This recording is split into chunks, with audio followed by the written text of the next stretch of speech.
I'm Jeff Shaner. I live in Sheldon, Illinois, and I travel the country working with customers in about 20 states each year. But I know Illinois pretty well, and today we're actually in Byron, which is near the Rockford area. We're going to talk today about producing your best crop ever and use some of the blog entry main topics that I've written about to you all summer long. My dad used to talk about the 7 Ps. Now we're not going to do the 7 Ps today, but I have 5 words that start with the letter P that will be a roadmap for what we want to do. We'll start off with a plan. We'll talk about planting. We'll come up with an in-season way to promote a high-yield environment. Obviously, we want to protect that crop right up until the combine rolls. And in the end, look at our proof of concept. Do we have the tools we need to continue working towards the best crop ever? I'm glad you're joining us here today. This will be a lot of fun. So let's rock. So let's start with a plan. First of all, you have to have a mindset that this will be your best crop ever. You're preparing for that, you're planning for that, and you're going to move through the growing season with that attitude. Ask your partners to come alongside you. Those may be your input providers, those who are financial partners.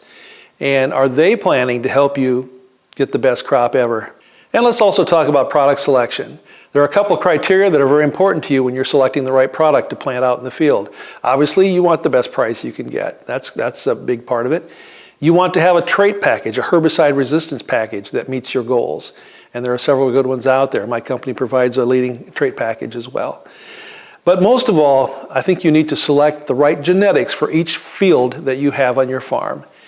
And with the terrible white mold pressure we had in the north this year, sudden death, other things, brown stem rot that came along, the genetics that you select are very important, and they can vary farm by farm, field by field. Point number 2 is how we plant. Planting with integrity. We only get 1 crop per year on a soybean crop. We must do it the best of our ability.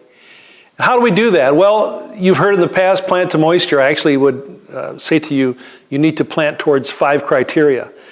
And that would be planting with integrity towards uniformity of depth, uniformity of width, uniformity of moisture, soil moisture, uniformity of seed to soil contact, and uniformity of soil temperature.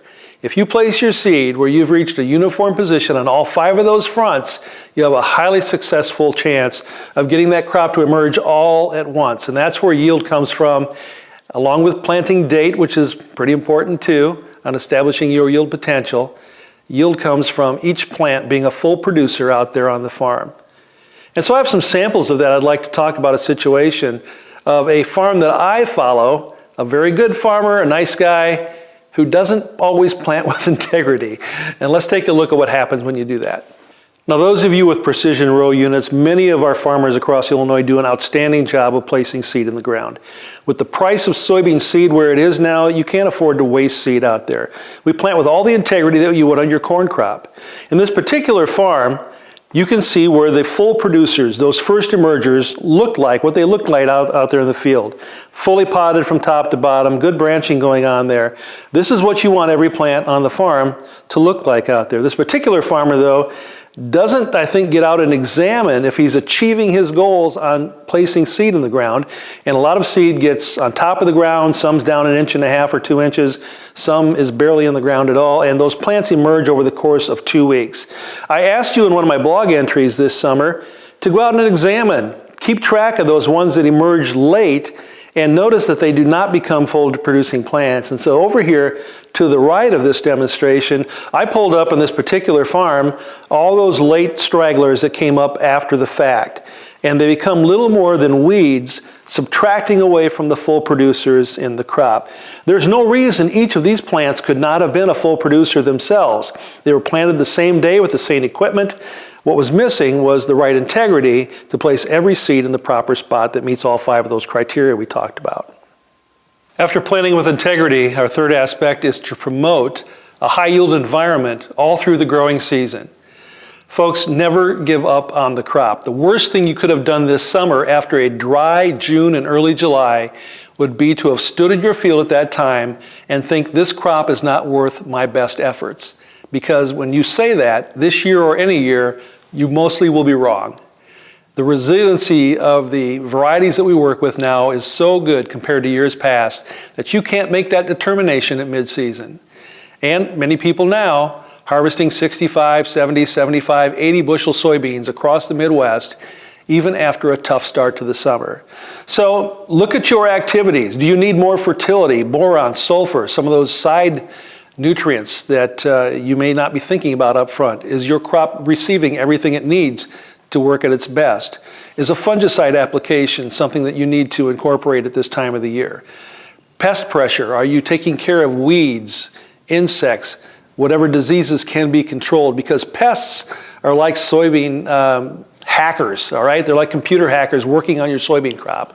No matter what shield you put up to stop hackers, they eventually will find a way around it. You need to be adjusting constantly and improving your tactics for fighting pest pressure. Next, let's protect what investment we have out there right up until the combine rolls. Timely harvest is very important in soybeans. As you know, in my last blog entry, by the way, I wrote about the difference between harvesting and binning up soybeans at 13% moisture versus, say, 10% moisture.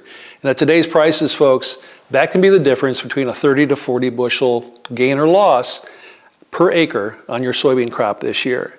So time your harvest if you have to, and you have the opportunity to. Harvest those beans in the morning.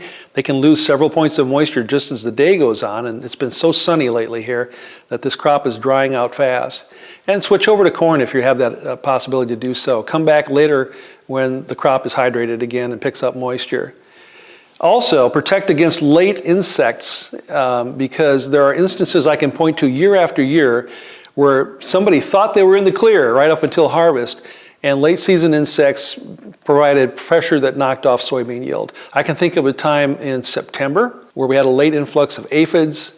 Most people thought, according to conventional wisdom, it's too late, aphids don't do any damage this late in the year, but we had a late planted crop that year. And those people who protected their crop with an insecticide, even into early September, had a 12 bushel yield advantage over those who didn't. So don't give up, scout and protect until the very final moments that you get out there with the combine. And the final of our 5 points is proof of concept. Prove to yourself that you're doing everything possible to make your best crop ever happen. Examine your circle of influence. These are the people that you partner with throughout the year to run your farm business. They may include your spouse, other relatives, the banker, your crop insurance guy, your seed salesman, anybody who's working alongside you to partner in your cropping operation. Are they people with the mindset to be a money maker or a money saver? Money savers are important. They help you from wasting money. But do you have enough money makers advising you on how to go after your best crop ever? Examine your equipment, your manpower. Money's tight often. I'm not telling you how to run your operation with my money, but you need to run it to the best of your ability. Prove that you can harvest the top crop you want. So our goal is your best crop ever coming up for this next year, based in part on what we learned this year as well as other life experiences. And for that, the goal doesn't change. We're always shooting for maximum profit, no matter where you find yourself on the court.